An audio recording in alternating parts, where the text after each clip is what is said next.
Você já parou para pensar em quantos videogames existiram desde o primeiro console doméstico? Será que a gente realmente conhece a origem desse hobby que move milhões de pessoas no mundo todo? Se hoje é tão fácil escolher entre um PS5, Xbox Series ou Nintendo Switch, nem sempre foi assim. Houve um tempo em que o conceito de console de mesa ainda nem existia, e tudo começou com experiências bem modestas, mas absolutamente revolucionárias. No vídeo de hoje, vamos viajar no tempo, geração por geração, explorando o nascimento, a ascensão, os tombos e os marcos de cada era dos videogames. Se você gosta de história, tecnologia e nostalgia, esse vídeo foi feito sob medida para você. E já te adianto, vai ter polêmica, vai ter curiosidade rara e talvez até aquele jogo esquecido que marcou sua infância. Preparado para essa jornada pixel por pixel? Lá no comecinho da década de 70, ninguém imaginava o impacto cultural que uma simples caixinha conectada à TV poderia causar.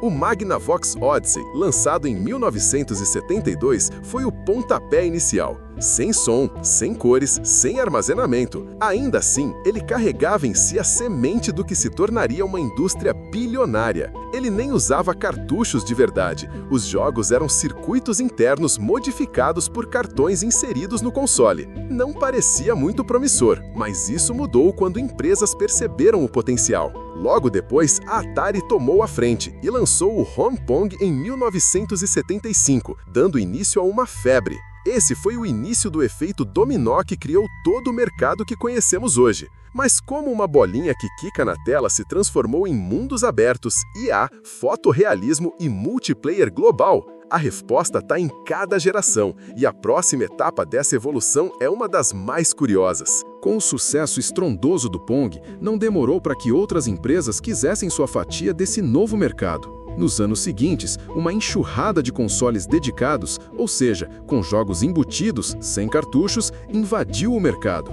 Muitos eram apenas variações do mesmo tema: tênis de mesa, futebol de bloquinhos, tiro ao alvo com gráficos mínimos. Mas em 1977, a Atari deu um salto crucial com o lançamento do Atari 2600. Agora sim, os jogos vinham em cartuchos separados, o que significava variedade, expansão e, principalmente, rejogabilidade. Foi aí que nomes como Space Invaders e Pitfall entraram para a história. O videogame deixava de ser apenas um brinquedo curioso e passava a ocupar espaço nas salas de estar do mundo inteiro. Mas nem tudo foi glória. O mercado ficou saturado, com empresas lançando produtos de qualidade duvidosa. Isso culminou no famoso Crash de 1983, quando a indústria quase foi dada como morta. As prateleiras estavam lotadas de jogos encalhados e consumidores perdendo a confiança.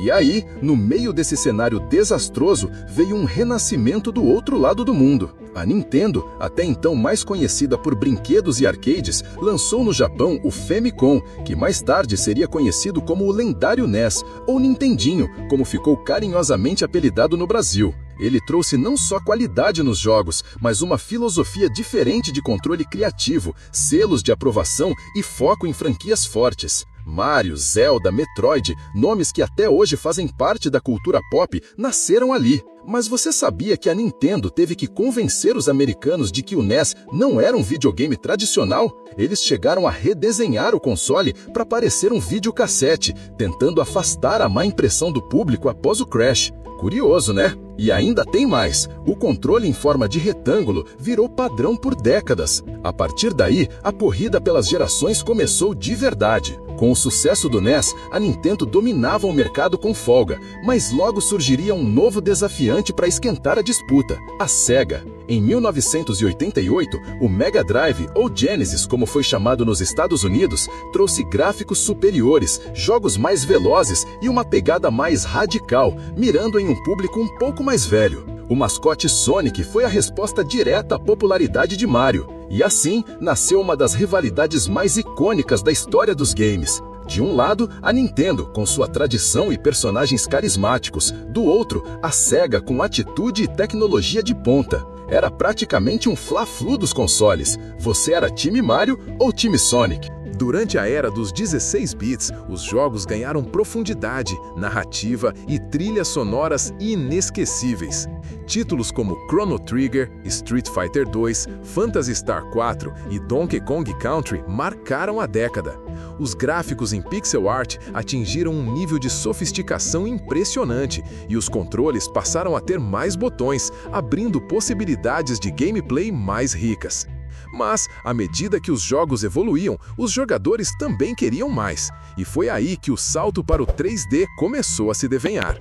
Antes de continuarmos, me responde uma coisa: qual console marcou a sua infância? Você era do time Sega ou do time Nintendo? Aproveita e comenta aí embaixo qual jogo da era 16 bits ainda vive na sua memória e por quê. A gente adora ler histórias reais de quem viveu essa fase mágica dos games. E se você está curtindo essa viagem no tempo, se inscreve no canal. Tem muito mais conteúdo vindo por aí e sua participação ajuda demais. Pode parecer pequeno, mas cada comentário, like e inscrição faz toda a diferença para a gente continuar produzindo vídeos com esse nível de detalhe. E agora vem a virada que muitos esperavam, a chegada dos 32 bits, das mídias em CD e da entrada em cena de um novo player que mudaria tudo. Quando a Sony lançou o primeiro PlayStation em 1994, ninguém poderia prever o tamanho da transformação que ele causaria. Originalmente pensado como um projeto em parceria com a Nintendo, o console acabou se tornando um cavalo de Troia. Entrou tímido no mercado e, quando perceberam, já era um fenômeno. O grande trunfo do PS1 foi o uso de CDs, o que permitia jogos com muito mais espaço para gráficos, áudio e cenas em vídeo. Era o nascimento dos jogos cinematográficos. Final Fantasy VII, Metal Gear Solid, Resident Evil não eram apenas jogos, eram experiências. Com narrativas densas, personagens complexos e trilhas sonoras orquestradas, eles levaram os videogames para um novo patamar. Enquanto isso, a Sega tentava se reinventar com o Saturn, um console potente, mas de difícil programação e com poucos jogos de impacto no Ocidente. A Nintendo também deu seu passo ousado com o Nintendo 64, apostando ainda nos cartuchos. Apesar das limitações de espaço, o N64 trouxe uma revolução na jogabilidade, com seu direcional analógico e jogos como Super Mario 64 e The Legend of Zelda Ocarina of Time, que estabeleceram os padrões para o design de jogos 3D. Foi uma época de transição intensa, onde algumas empresas tropeçaram, outras reinventaram seus caminhos, e os jogadores tiveram que se adaptar a um novo mundo onde a terceira dimensão se tornava regra, não exceção. Curioso pensar como decisões técnicas, como a escolha entre CD e cartucho, moldaram toda a indústria. E mais curioso ainda é pensar como seria se a parceria entre Sony e Nintendo tivesse dado certo. Já imaginou um PlayStation com Mario, Link e Kratos no mesmo console? A resposta talvez esteja na próxima etapa dessa história, onde os jogos deixaram de ser apenas diversão e começaram a disputar espaço com o cinema, a música e a própria internet como forma de cultura dominante. A entrada nos anos 2000 foi marcada por uma virada definitiva. O PlayStation 2 se tornaria o console mais vendido da história, um verdadeiro símbolo de uma geração. Enquanto isso, a Microsoft decidia entrar no jogo, com o Xbox, apostando em algo inédito, integração com a internet.